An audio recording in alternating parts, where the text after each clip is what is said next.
ಹೇಗೆಲ್ಲ ಬರುತ್ತೆ ಅಂತ. ಬಿಡದಿ ಟೌನ್ಶಿಪ್ ಯೋಜನೆ ವಿರೋಧಿಸಿ ಜೆಡಿಎಸ್ ಪಾದಯಾತ್ರೆ ಹಮ್ಮಿಕೊಂಡಿದೆ. ಇಂದಿನಿಂದ 3 ದಿನಗಳ ಕಾಲ ಜೆಡಿಎಸ್ ಪಾದಯಾತ್ರೆ ನಡೆಯುತ್ತೆ. ಬೈರಮಂಗಲದಿಂದ ಫ್ರೀಡಂ ಪಾರ್ಕ್ನವರೆಗೂ ಪಾದಯಾತ್ರೆ ಆಗುತ್ತೆ. ಬೈರಮಂಗಲದಿಂದ ವೀಕ್ಷಕರೇ,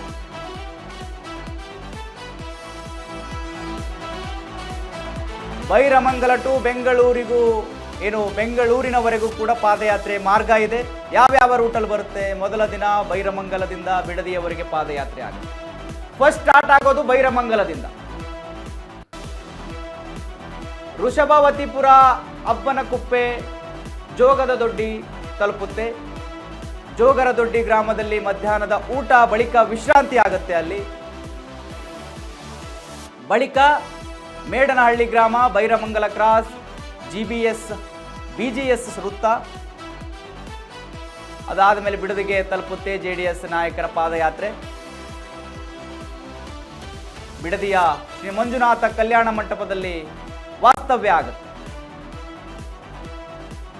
ಬಿಡದಿ ಟೌನ್ಶಿಪ್ ಯೋಜನೆ ವಿರೋಧಿಸಿ ಜೆಡಿಎಸ್ ಪಾದಯಾತ್ರೆ ಮಾಡ್ಕೊಂತಾ ಇದೆ. ಯಾವ ರೂಟಲ್ಲಿ ಬರುತ್ತೆ, ಎಲ್ಲೆಲ್ಲಿ ವಿಶ್ರಾಂತಿ ಪಡೆದುಕೊಳ್ತಾರೆ, ಯಾವಾಗ ಊಟವನ್ನು ಮಾಡ್ತಾರೆ, ಅವೆಲ್ಲದರ ಮಾಹಿತಿ ಕೂಡ ನಿಮಗೆ ಕೊಡ್ತಾ ಹೋದೆ. ಎಸ್, ನಮ್ಮ ಪ್ರತಿನಿಧಿ ಜೋಯಲ್ ಸಂಪರ್ಕದಲ್ಲಿದ್ದರು. ಎಸ್ ಜೋಯಲ್, ನೋಡಿ ಇವಾಗ ಯಾವ ಮಾರ್ಗದಲ್ಲಿ ಪಾದಯಾತ್ರೆ ಬರುತ್ತೆ, ಹೇಗೆಲ್ಲ ಪ್ಲ್ಯಾನ್ ಮಾಡ್ಕೊಂಡಿದ್ದಾರೆ, ಯಾವ ಸಮಯದಲ್ಲಿ ಎಲ್ಲಿ ಹಾಲ್ಟ್ ಮಾಡಬೇಕು, ಎಲ್ಲದರ ಕುರಿತಂತೆ ಅವರು ಪ್ಲ್ಯಾನ್ ಮಾಡಿಕೊಂಡು ಪಾದಯಾತ್ರೆ ಮಾಡ್ತಾ ಇದ್ದಾರೆ.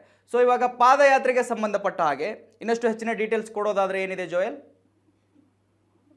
ಎಸ್ ಮಹದೇವ್, ಇವತ್ತು ಮೊದಲ ದಿನ ಆಗಸ್ಟ್ 9ರಂದು ಇವತ್ತು ಈ ಒಂದು 9 ಗಂಟೆಗೆ ಈ ಒಂದು ಪಾದಯಾತ್ರೆ ಬೈರಮಂಗಲದಿಂದ ಪಾದಯಾತ್ರೆ ಆರಂಭವಾದ್ರೆ ಬಳಿಕ ತಿಮ್ಮನಗೌಡನ ದೊಡ್ಡಿ ಅನ್ನುವಂತ ಗ್ರಾಮವನ್ನ ತಲುಪಲಿದೆ. ಬಳಿಕ ವೃಷಭಾವತಿಪುರ ಆ ರೀತಿಯಾಗಿ ಸಾಗಿ ಬರುವಂತ ಒಂದು ಪಾದಯಾತ್ರೆ. ಬಳಿಕ ಜೋಗರ ದೊಡ್ಡಿಯಲ್ಲಿ ಮಧ್ಯಾಹ್ನ ಊಟಕ್ಕೆ ಹಾಗೇನೆ ವಿಶ್ರಾಂತಿಗೆ ಅಲ್ಲಿ ಕೊಂಚ ಸಮಯನ ಕೂಡ ನೀಡಲಾಗುತ್ತೆ. ಬಳಿಕ ಮತ್ತೆ ಸಾಗುವಂತ ಪಾದಯಾತ್ರೆ ಹೀಗೆ ಮುಂದುವರೆದು ಬಿಡದಿಗೆ ಬಂದು ತಲುಪಲಿದೆ. ಬಿಡದಿಯಲ್ಲಿ ಇವತ್ತು ಮಂಜುನಾಥ ಕಲ್ಯಾಣ ಮಂಟಪದಲ್ಲಿ ರಾತ್ರಿ ವಾಸ್ತವ್ಯಕ್ಕೆ ವ್ಯವಸ್ಥೆಯನ್ನ ಮಾಡಿಕೊಳ್ಳಲಾಗಿದೆ.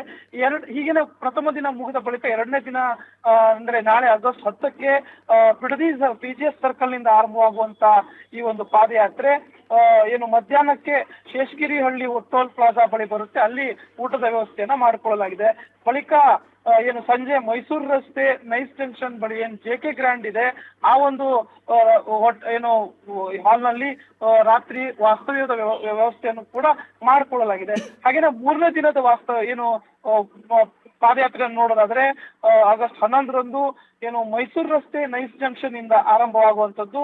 ಬಳಿಕ ಫ್ರೀಡಂ ಪಾರ್ಕ್ಗೆ ಈ ಒಂದು ಪಾದಯಾತ್ರೆ ಸಾಗುವಂಥದ್ದು, ಅಲ್ಲಿ ಮುಕ್ತಾಯ ಆಗುತ್ತದೆ. ಹೀಗಾಗಿ 3 ದಿನಗಳ ಕಾಲ ಪ್ಲಾನ್ ಮಾಡ್ಕೊಂಡಿದ್ದಾರೆ.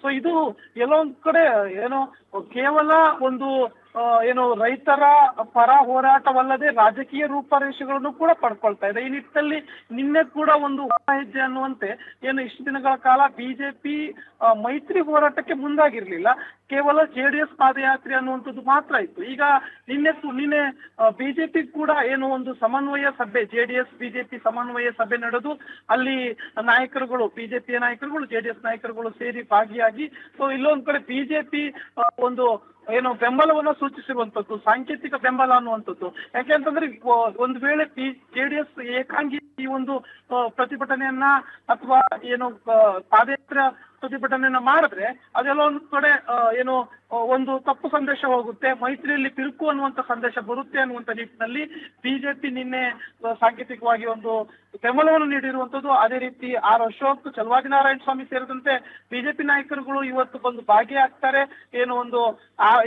ಚಾಲನೆ ನೀಡಲಾಗುತ್ತೆ. ಆ ಸಂದರ್ಭದಲ್ಲಿ ಕೇಂದ್ರ ಸಚಿವರಾಗಿರುವಂತಹ ಕುಮಾರಸ್ವಾಮಿ ಅವರ ಜೊತೆಯಲ್ಲಿ ಇರ್ತಾರೆ. ಹೀಗಾಗಿ ದಳಪತಿಗಳಿಗೆ ಒಂದು ಕಡೆ ಇದು ಒಂಥರ ಸವಾಲಾಗಿದೆ, ಯಾವ ರೀತಿಯಾಗಿ ಒಂದು ಪಾದಯಾತ್ರೆಯನ್ನ ಯಶಸ್ವಿಗೊಳಿಸಬೇಕು ಅನ್ನುವಂಥದ್ದು. ಅದೇ ರೀತಿ ಬಿಜೆಪಿ ಕೂಡ ಇದರಲ್ಲಿ ಏನು ಬರುವಂತ ಪಾಲುದಾರಿಕೆಯನ್ನ ಪಡ್ಕೊಳ್ಳಲು ಮುಂದಾಗಿರುವಂತದ್ದು. ಹೀಗಾಗಿ ಇದು ದೊಡ್ಡ ಮಟ್ಟದಲ್ಲಿ ಏನು ಯಶಸ್ಸಾಗುವಂತ ಎಲ್ಲ ಸಾಧ್ಯತೆಗಳು ಕೂಡ ಕಂಡು ಬರ್ತಾ ಇದೆ. ಆದರೆ ಏನು 5,000 ರಿಂದ 6,000 ರೈತರುಗಳು ಸೇರ್ಬೋದು ಅಂತ ಏನು ಅಂದಾಜಿಸಲಾಗ್ತಾ ಇದೆ, ಅದೇ ನಿಟ್ಟಿನಲ್ಲೇ ಎಷ್ಟು ರೈತರುಗಳು ಬರ್ತಾರೆ, ಆ ಭಾಗದ ರೈತರುಗಳು ಪ್ರಮುಖವಾಗಿ ಬಿಡದಿ ಭಾಗದ ರೈತರುಗಳು ಎಷ್ಟು ಮಟ್ಟಿಗೆ ಬಂದು ಸೇರ್ತಾರೆ ಅನ್ನುವಂಥದ್ದು ಇಲ್ಲಿ ಮುಖ್ಯ ಆಗುತ್ತೆ. ಆ ನಿಟ್ಟಿನಲ್ಲಿ ಈ ಒಂದು ರೈತರುಗಳ ಜಮಾವಣೆ ಏನಿದೆಯಲ್ಲ ಅದೇ ನಿಜಕ್ಕೂ ಕೂಡ JDS ಈ ಒಂದು ಪಾದಯಾತ್ರೆ ಯಶಸ್ಸಿಗೆ ಕಾರಣ ಆಗ್ಬೋದಂತ ಅನ್ಸುತ್ತೆ. ಓಕೆ ಥ್ಯಾಂಕ್ ಯು ಜೋಯಲ್ ನಿಮ್ಮೆಲ್ಲ ಮಾಹಿತಿಗಾಗಿ.